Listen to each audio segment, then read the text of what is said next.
I think 2026 has been a decent movie year so far. Most of the bigger blockbuster kind of movies like Supergirl and Star Wars, Mandalorian, and Grogu, they haven't really been bringing the excitement that we want out of the summer movie season so far. But with stuff like The Odyssey, Spider-Man Brand New Day, Avengers Doomsday, and my personal most anticipated movie of the rest of the year, Dune Part 3, I just have a lot of doubts that my top 10 movies of 2026 are going to be the same right now that they are at the end of December. And I usually don't do these videos, but this kind of was the perfect storm where my current top 10 is filled with a lot of smaller movies that I've really wanted to talk about for a while on the channel, but my year has been an absolute shit show in terms of time management. Like, I'm literally recording this before I have to head off for a flight that I'm already a little bit late for. So hopefully I have a lot of movies on this list that you either haven't heard of or haven't checked out yet, and I can convince you even more to check them out. We have a movie I saw at Sundance 2025, so literally like a year and a half ago at this point, but it dropped out of nowhere. No one talked about it, and that's a shame because I think it's a really strong movie, and that is Ricky. This follows a guy who was locked up when he was 15 years old and has now been released from jail around the age of 30. So it's this really interesting character study about a guy that is pretty much like a kid in a full adult's body because he never got the chance to grow up. And it's handled with such an authentic feeling voice that it's hard to replicate that for a lot of filmmakers, and I think that's why a lot of movies like this tend to fail. And I'm not comparing these two just because they're two pretty great black filmmakers, but I think one of the things that really stands out when you watch a movie like Moonlight is that Barry Jenkins just feels like he has an understanding of that world that he is portraying to you on screen. And whether Rashad Frett, who is the director of this film, actually grew up in the hood or not, I don't think it matters because I am buying everything I am seeing on screen. A lot of filmmakers would also use a movie like this to make a very political movie and talk about the justice system, which Ricky does touch on. You have to when you make a movie about this, but that is not the driving force of the storytelling here. That's not the point of why we're watching the movie. The film is about how hard it is to start your life 15 years later than you should have. What it's like trying to get a car, what it's like trying to get a girlfriend, what is the relationship with your parole officer, and how being in the wrong room when you are in a really tight situation where you can't mess up is really scary. And the entire cast is absolutely phenomenal here. I think the goal of every movie is to make it feel like you are watching real people, but most movies never come close to doing that. And I think Ricky is one of those movies. I've only seen it once. It's been a year and a half, like I said, but I still think about it a lot. It's definitely one of the most under the radar movies of the entire year, and I definitely recommend you check it out because it's really worth watching. Next up, we have a movie that's been getting quite a bit of hype over the past month or two, and that is The Furious. I can't lie, it's really easy for a martial arts movie to impress me. It's a genre I admittedly still have a lot of homework to do in, but ever since I saw The Raid like over 10 years ago now, I have been craving more and more for these kinds of action movies to hit the mainstream. So obviously when a movie like this comes out, I was looking forward to watching this movie. I just hadn't had the time. But before making this video, I knew I had to at least give it a chance because it looked like it would be up my alley. And it definitely was, man. This is an awesome movie. It's a dark story of these two martial artists who have different agendas for taking down an entire human trafficking network by any means necessary. But you don't watch this movie for the story. It's very basic. You probably know where it's going to go, but the story is there just so you can insert a bunch of insane action sequences. And the amount of passion being put into each of these scenes, I mean, it speaks for itself when you watch it. It is unbelievable. I saw it with my friend Adam, and he made a great point when we were walking out of the theater. He was like, man, Supergirl didn't come close to giving anybody in our theater that kind of feeling. And he's right. When you watch a movie like that, at least in my screening, there were a couple chuckles here and there for Supergirl, and it was a filled IMAX promotional screening, and there was just like no energy when we came out of it. The Furious, we saw it on a Sunday night. It was probably like a third of the way full in the theater, and people were going nuts. Like, we all had the absolute best time because there's some things in this movie you're like, how the hell are they using this as a weapon? How the hell are they pulling off a 5-way fight where everyone in the fight has a different agenda? I don't know, man. It just gets me excited when people are still out there and they're trying really hard to make something really cool. If this is still playing in a theater near you, I definitely recommend you go check it out just because the sound alone is great to catch on the big screen. Even though the sound doesn't come out of the screen, it comes out of the speakers. You know what I mean. But experiencing it with a crowd of people, I think is really going to enhance your love for the movie. And if you've seen The Furious and you really liked it, I also recommend this movie that came out about 2 years ago now called The Shadow Strays. Really went under the radar because Netflix picked it up. So when movies drop on Netflix, they tend to get lost. But I think that movie is possibly even better than this one in terms of the action. I think it's super underrated. So if you like The Furious, that's 2 recommendations for you. Next up, we have a horror movie from this year's Sundance that I just caught a few days ago, and that is Leviticus. This follows 2 friends in a small town somewhere in Australia, and they start to hook up, they start to have a bit of a crush for each other, and then things go wrong. This movie is pretty much, what if gay conversion therapy was a horror movie? And I get if you probably went through that, it was already a horror movie, but this takes it to a different level. A lot of people have compared it to It Follows, and I understand that comparison, but it's a hard movie to recommend because it's not really that scary. It focuses a lot more on the relationship between these 2 guys, and the metaphor isn't something super deep. It's pretty much like, hey, if you were gay in a small town like this, it's not the same as being gay in New York City. You know, you deal with a lot more shit, and making a horror movie out of that, I do think is a really interesting idea. And I think the execution of a lot of those ideas in this movie in particular are really well thought out. There's a lot of good moments that I don't really want to spoil. I think this is one of those movies you want to go in as blind as possible to, and I would only recommend it for people that aren't going in because they want to see a really scary movie. But for me, I had an absolute great time. I thought it was a really well told story. I think it has a great ending. I think what it's trying to say really comes across pretty easily to the audience. I think it has a lot of good horror moments. I have one nitpick, and if this nitpick wasn't in the movie, this would probably be a top 5 movie of the year for me so far, maybe even top 4, top 3. But there is an aspect of this movie that has to do with entities, and you can't really tell what is real and what is not real. And there is a scene where it's hard to distinguish if what is happening is actually real, and you see the thing in a reflection of a window. So in my head, I was like, oh, this is like The Thing, where they're implying whether the thing you are looking at is real or not. And I thought that was a genius filmmaking choice until I realized it felt like a mistake because the thing you were looking at was not real. And if they had just fixed that, like if they made a choice in the edit room where it's like, hey, this reflection of this thing that's not real, if we just keyframe that out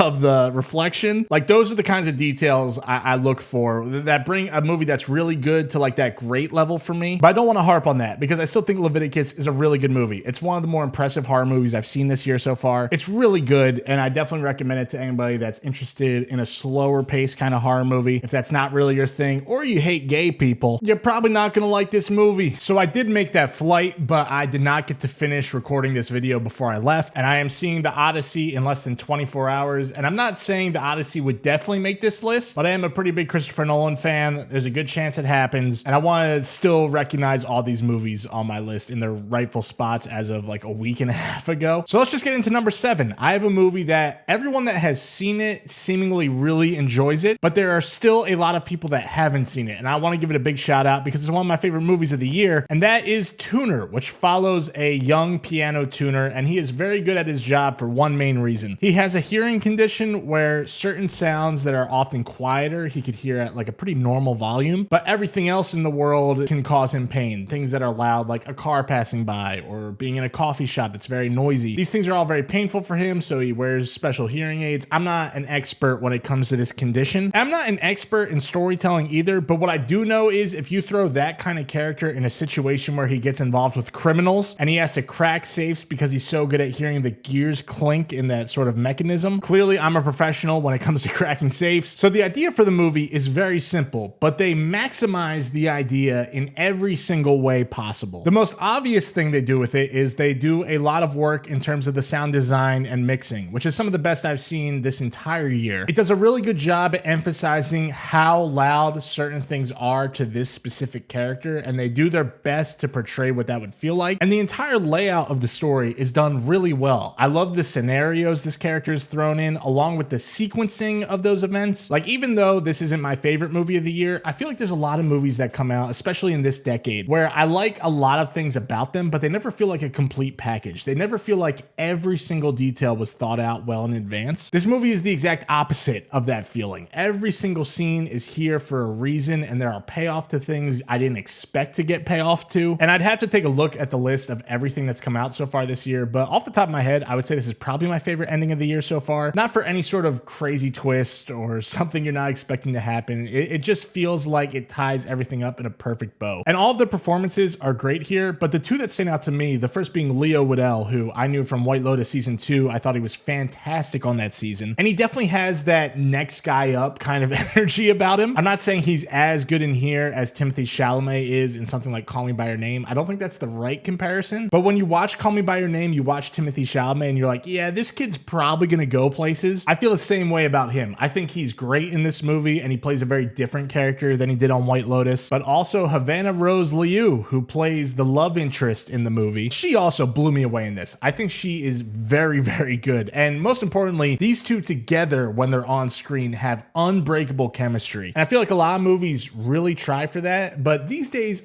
I can't remember the last time where I really bought into a young relationship on screen. This is like the only one I could think of in the last year or two. I'm sure there are some I'm missing, but the fact that I can't think of any besides this movie speaks to how well they do it in Tuner. It feels like a real relationship, and I feel like that's one of the hardest things to nail when making a movie, and they found the perfect combo of people to pull it off. Like I said, I think it's still at this moment one of the more underrated movies of the year, and you could currently rent it on the Letterboxd store. So if you haven't given it a chance yet, I highly recommend it. It is a very hard movie to dislike. My number 6 is a movie a lot of people are probably gonna skip based on the subject matter, but not me. I watched Pillion, who follows this guy named Colin, who's this really quiet gay man. He's trying really hard to get into a relationship, but he's just got like that awkward energy to him. And then he meets Ray, a biker that is played by objectively one of the ugliest people on the planet, Alexander Skarsgård. And instead of this becoming like a really nice romantic kind of movie where these two become boyfriends, instead it turns into like this kind of sadistic, I don't think sadistic is the right word, but very kinky BDSM kind of relationship between the two characters. So for starters, I would not watch this on a plane or any sort of public place. There is so much sex in this movie. And I'm the type of guy, first of all, I'm straight. And I say that because even watching straight sex scenes in movies, a lot of times if they're going on, I really have no interest in them. I think a lot of them don't serve a purpose. I feel like most of the time it's just a director being like, oh, look, I could put Sydney Sweeney's tits in the movie. And I just think a lot of sex scenes don't tend to move the story forward. They don't have a point to them besides being sex scenes. But the difference between a director like that and a storyteller like Harry Lighton, the director of Pillion, is that someone like Lighton will make the sex scene important to the story. And Pillion is the kind of movie where you need to watch these scenes so you could exactly understand what this character Colin is going through. And my guy Colin, he goes through a lot. In fact, I would say Alexander Skarsgård really goes through Colin a lot. And you see almost all of it, and I didn't even watch the unrated version. I watched the R-rated one, and I was like, how can they be showing any of this? And I know I'm making jokes about it, but I really want to emphasize that this movie is so good. It is so well written. Like there's a scene that takes place at the dinner table, and you know me, I love a good dinner table scene. And that scene alone reminded me like, thank God we have people out here that are actually trying to make really good dramatic filmmaking. The execution by all of the performers is top notch here. Harry Melling, who plays Colin, is most well known for his role in Harry Potter. And I always knew he was a good actor, but he absolutely blew me away here. I think he is fucking incredible to the point where this might be my overall favorite performance of the entire year. He just has these looks. He doesn't even have to make a facial expression. He has this thing in his face where you could see every single thought that is going on in his head. He doesn't even have to say anything, and he just absolutely breaks your heart. It just does a really good job of portraying this underlying sadness the entire movie. And I don't want to pretend like this is some sort of depressing kind of movie because it doesn't feel like that either. It just has this really specific mood that is hard to describe unless you watch the movie. I found it all really effective. I think it is one, if you are open to watching just any kind of movie, no matter what the subject matter is, this one is really good. I would understand it not being everybody's cup of tea, but I think for someone trying to execute on the story they were trying to tell, I don't know how you do a better job of it. And the more this movie sits with me, the more I really like it. So it absolutely deserves a spot at number 6 in this list. And I think it would make for a really good double feature with my number 5 movie of 2026 so far, and that is Toy Story 5, which is one of the biggest surprises of the year for me because I was pretty skeptical about Toy Story 5, just like how I was with Toy Story 4, because I think the most agreed upon take when it comes to 21st century filmmaking is that Toy Story 3 was the perfect ending to that entire trilogy that we all grew up with. But I have to give Pixar credit where credit is due. There have been a lot of Pixar movies over the last few years that have not been my cup of tea, but when it comes to Toy Story, they have done it once again. The story this time revolves around Bonnie, the kid in this new trilogy, getting pretty much an iPad, and the toys are trying to save her from looking at a screen all day, every day. And that is a message I think we could all relate to in today's day and age. And I think that message arguably makes Toy Story 5 the most important movie of the entire year so far. This is going to crack the $1 billion mark at the box office in probably the next 2 weeks, and I think it's absolutely deserving of it. It's a really good movie, and if that many people are going out to the theater to support this and they're bringing their kids, and even a fraction of them, let's call it 1% of the people that see this movie, if they watch it and they go, man, you know what? Maybe I shouldn't give my kid an iPad at the age of 2. I think that's a pretty big win for society, and I think Pixar deserves a lot of credit for that. But a movie needs to do more than just have a good message. It has to be a good movie. It has to be very entertaining. And I think Toy Story 5 absolutely delivers on that part of it. It has the Toy Story humor that is funny to both kids and adults. It has the emotional moments there. My girlfriend cried 2 times and sobbed at the 3rd scene. I don't think it's as good as the first 3 movies, but I do think it's better than Toy Story 4. And to me, it's Pixar's best movie easily since Soul. And in a year where Disney has been putting out a lot of bullshit, it is kind of a miracle that they are 5 for 5 when it comes to the Toy Story franchise. They're gonna try 6 for 6. We'll see if they keep the streak alive, but I am very impressed they haven't absolutely dropped the ball with this franchise just yet. At number 4, we have Obsession, which has absolutely taken over the conversation when it comes to pop culture this summer. I got to see it almost a year ago now at the 2025 Toronto International Film Festival. I saw one of the first screenings for this movie ever, and when I saw it, I was like, yeah, that's a solid horror movie. And everybody that saw it at the festival definitely liked it. I don't think there were a lot of Obsession haters, and there were a lot of people that really liked it, but I don't think anybody at that festival could have predicted how big of a hit this was going to be. It's just kind of crazy that a movie that cost $750,000 has become this thing where all my friends, because I'm the movie guy in pretty much every friend circle, they all text me like, yo, have you seen that movie Obsession? Is it pretty good? And honestly, I love seeing that because a lot of these movies go to film festivals, and when they're bought up by a studio, they get released and they're pretty much dead on arrival. Like, we're going to talk about my second favorite movie of the year very soon, but that happened to that movie and it's really disappointing. And I think it's worth celebrating when a movie has a breakout from a festival like this. I think it's really important. But like I said, I saw it and I was like, yeah, this is a solid horror movie, but I decided to go out and see it again while I was in theaters back in May. And although I'm not as high on it as a lot of people are, a lot of people say this is like arguably the best horror movie of the entire decade. I'm not on that level. I think it is undeniable that Obsession is a really good horror movie, and I think it is a breath of fresh air, not for horror necessarily, because I think horror has been the most consistent in terms of delivering really interesting movies this decade. The fact that a movie like this could outgrow stuff like the new Star Wars movie is pretty wild, and I think it's absolutely deserving of all of its success. For the 2 of you that haven't seen the movie, it's pretty simple. A guy buys a thing that allows him to make a wish, and he wishes that the friend he has a crush on is in love with him and that she loves him more than anybody else in the whole wide world. And when you make a wish like that, some things could go pretty wrong. It's pretty much a rom-com that turns into a horror movie, and I think it delivers on that angle the entire time. And the thing I love about this movie the most is that Curry Barker is really good at restraining himself for over-delivering on certain information. He doesn't over-explain all the lore that he's putting into this universe. He doesn't have a CGI monster that comes out at the end. I like that he just trusts the audience to fill in the blanks. I think it makes the entire movie feel a lot creepier. And there are multiple sequences in here that are some of my favorites of the entire year. I mean, the phone call scene alone is probably my top 5 favorites of the year. I think it's so well done. I think it sums up what is so good about Obsession. Along with that, you have the sandwich reveal. Talk about a moment where both times I watched the movie, it got an audible gasp from the theater. The performances also speak for themselves. Indy Navarrete has become a superstar over the past few months, and I think it's deserving because she's fantastic in this movie. Michael Johnston is also really good as Bear. He really sells the socially anxious type that is afraid to really say how he feels. And honestly, this movie just makes me happy. It proves the point that people are not done with movies. They are just done with bad movies. If you sell something that is exciting and new and most importantly, really good, you will get rewarded for it. I think a lot of these marketing departments have failed movies for years now, and hopefully a lot of studios are taking the correct notes when it comes to Obsession. And I just like how it's one of the coolest filmmaking stories of the entire decade so far. And Obsession is one of my favorite horror movies of the entire year, but it is not my absolute favorite horror movie of the year, because at number 3 we have a movie that got a lot more mixed reception than I thought it would. There's a lot of people that really don't like it, and I am not one of those people. This movie put me under a spell that terrified me, and I've been wanting to talk about it for a while. I just never got the time to make a video around the time time it came out, but now I finally get to talk about Undertone. This is a story that follows two paranormal podcasters that break down stories that get submitted to them by their fans, but this one is a bit creepier than the others because they get this anonymous email that has these 10 audio files that are supposed to be played in order. And since this is a horror movie, things may or may not go wrong at some point. And every sort of movie is subjective. Everyone has their own opinions, but I think horror more than any other genre is the most subjective. Like to me, the slasher movies aren't my favorite, but to some that is the definitive staple of the genre. Some people find Saw too gory. Some people find Paranormal Activity too scary. And everybody has different kinds of movies that creep them out. And if this didn't creep you out, good for you. I'm glad you were able to sleep the night you saw it. But I saw it in a Dolby theater, which for those of you that have never been to a Dolby theater, it is the loudest possible way to watch a movie. So I got to watch a movie that is all about listening to creepy audio files in that environment. And it creeped me the fuck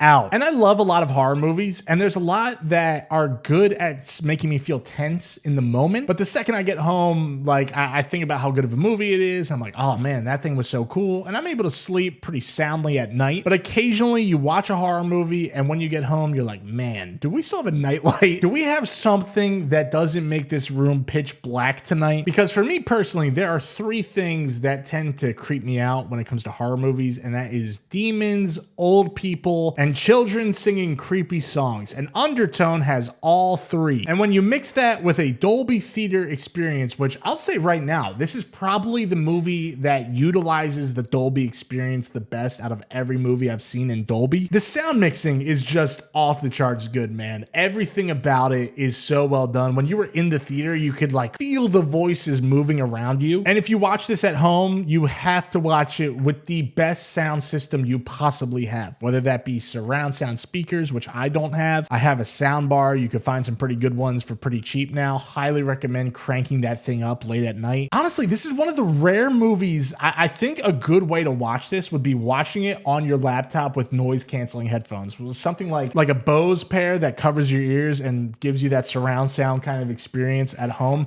This would be an awesome way to watch Undertone, because I'm telling you, if you watch this like with just regular TV sound or having it play off the speakers on your laptop, you are not experiencing this movie. Like, honest to God, you might as well not watch it if you're not going to go all in on the experience. If you are not willing to either use that kind of setup or you don't have the money to get that set up right now, this is a movie worth waiting for until you have the environment to watch it in. It's like last year when people were like, oh, I watched F1 at home. Why is this nominated for Best Picture? This movie sucks. It's like, yeah, you're watching it on an 8-year-old Mac that your parents bought before you went to college with no headphones whatsoever. There are some things in Undertone that don't click all the way for me. Like, I think the final act could have been fleshed out a little bit better. In the movie, they give a reason as to why they're filming this podcast at 3 a.m. But even with that explanation, when you break down the time zones of the two podcasters, it's like, why wouldn't you film any other time? I understand it makes the movie creepier, but in the back of my head, I'm just like, this is a weird explanation of why we have to do it this way. And even though the horror community is pretty mixed on Undertone as a whole, to me, it's one of the most memorable horror movies I've seen in a very long time. And if you're a fan of horror and you live in a house where you're not going to piss people off if you turn up the sound on the sound bar, you're in for a great ride. My top two favorite movies of the year have been switching for months now. I love both of these movies and they couldn't be more different from each other. I don't think there's a lot of people that'll have these two movies in their top two spots of the year. If you are, you have found the perfect YouTube channel, and I really want to talk to you because that would be a crazy coincidence. Because right now, my second favorite movie of 2026 is a film called Omaha. Probably the most underrated movie of 2026. And at this point, you could argue it might be the most underrated movie of the entire decade because absolutely nobody is talking about it. I got to watch this at Sundance back in January of 2025. I got to watch it remotely. And there are moments from this film that are still burned into my brain. I want to sell you on watching the movie, but I don't want to talk about the story too much because a lot of the information gets revealed as the film goes along, which obviously happens for every single movie, but I think going in as blind as possible is a really rewarding experience. But the movie starts off with this father, played by John Magaro, getting his two kids up and saying, we're going on a road trip. And in the background, when they're leaving, you could see that there's an eviction notice on the door. And the rest of the movie becomes a road trip movie, and you're seeing it through the eyes of both a kid that doesn't know what's going on, just like we, the audience, audience, and a dad that is clearly stressed out and trying to figure out life. And from there, you have two lives. You have the one you live before you watch Omaha and the one you live right after, because My Girlfriend was a fucking wreck. It has three incredible performances, the first being Magaro as the dad. This is probably the best I've ever seen him. But then you have these two kids who, the one is played by Molly Wright, the daughter, who's pretty much the main character of the movie. She is absolutely incredible. I shit on a lot of child actors and I get a lot of shit for that, but that's because a lot of them aren't that good. That is not the case in this movie. Molly Wright is so good that I think you could argue this is one of those young child performances that if this movie was more popular, she could probably be in there for awards consideration, but that probably won't happen because as of right now, this movie doesn't even have 10,000 people logging it on Letterboxd. It is so under the radar. It's really sad to see because I think the film is so much better than those kinds of numbers. And it's a shame because to me, Omaha is the kind of movie that Sundance should be about. I love Sundance. I've been a couple times in person. I've attended a couple times remotely. I think it's an incredible film festival. But I think over the past few years, there's been a lot of entries to the festival that are kind of just like actors that are trying directing for the first time. And some of those movies work out, but a lot of them just feel like duds on arrival and no one talks about them after the festival. When they should be pushing movies like this from a director named Cole Webley. This is his first feature film and it's incredible that it is. I just think Sundance is like the independent festival. Like all these actors that are directing movies, bring it to any other festival. Sundance should be about discovering new voices, and this is a new voice that clearly has something to say. It is a movie that has such great emotional payoff. It is a movie that has almost every single detail super well thought out in advance. If you like movies, you can rent it now. It is so worth it. It is deserving of any sort of money it could get. And I know I had a busy season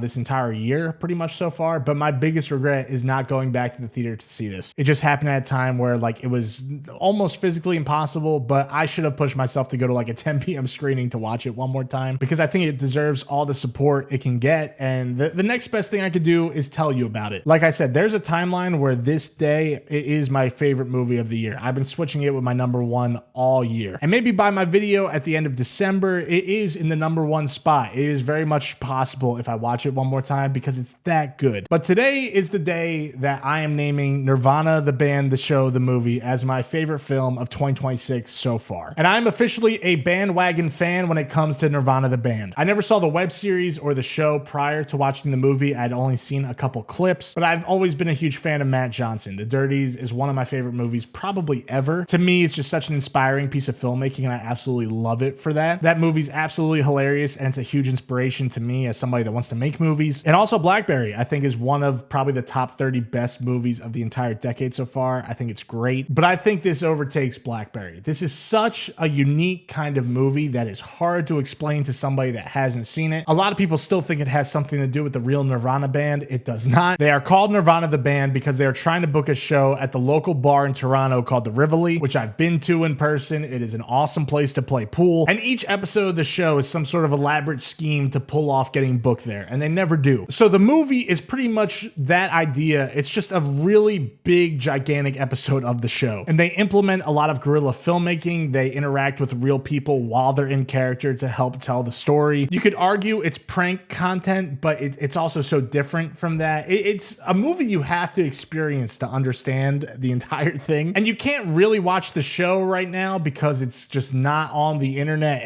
anywhere. So a lot of people I feel like are scared to just watch the movie because they're like, I want to wait until I watch the show. I'm telling you right now, as somebody that has still not seen the show, the movie is fantastic. It is one of the funniest movies of the entire decade. It might be the funniest. I think comedy is such a dying genre right now. We don't make enough of them, and the ones we do make are just like pretentious New York humor that I fucking hate. All of the jokes are like, look how clever we made our joke. It's like, God, that's the fucking worst. You can make clever jokes and still be hilarious. And Nirvana the band, the show, the movie is that. I have seen it twice. The first screening was a biased screening. I saw it at the Midnight Madness screening at the Toronto Film Festival. It was fucking great. But then I watched it here in Florida at a screening that was not that full, and we all had a great time. Not only is it one of the funniest movies I've seen in years, it also has some of the best prank kind of filmmaking I've ever seen. I don't want to spoil what the movie actually is, but when it goes to spoofing the movie that it is spoofing, the way they intercut certain footage is so well done. It is so impressive on every sort of filmmaking level. I think this is what indie filmmaking is all about, man. I don't want to talk about it too much. I mean, I do because it's my favorite movie of the year, but I more so am talking to the people that have not seen this yet. You've heard so many good things about it, and yet you still haven't checked it out. The movie is incredible, and you won't understand why until you watch it. You could watch it alone. You could watch it with a group of friends. You could watch it with just one person. However you do it, this is something that should be experienced. It is definitely my favorite movie of the year. Omaha made me more emotional, but Nirvana just makes me happy, man. I'm happy people are trying really hard to make something cool, unique, funny, and it's the kind of movie we need in 2026, where it feels like everything is just based on IP. This thing that is technically based on IP is the best thing I've seen all year, and I am exhausted for talking at this camera for over an hour now. This room, it doesn't look like it, but it's hot as hell. If I could, I would talk about Nirvana, the band, the show, the movie for another hour. I just think a lot of you would tune out, and I'd rather you go watch the movie instead. So that's my top 10 movies of 2026 so far. Like I said, I am seeing The Odyssey for the first time tomorrow. I can't wait. I'm very excited. I'll definitely be making a video on that. I might have to see it twice before I do that.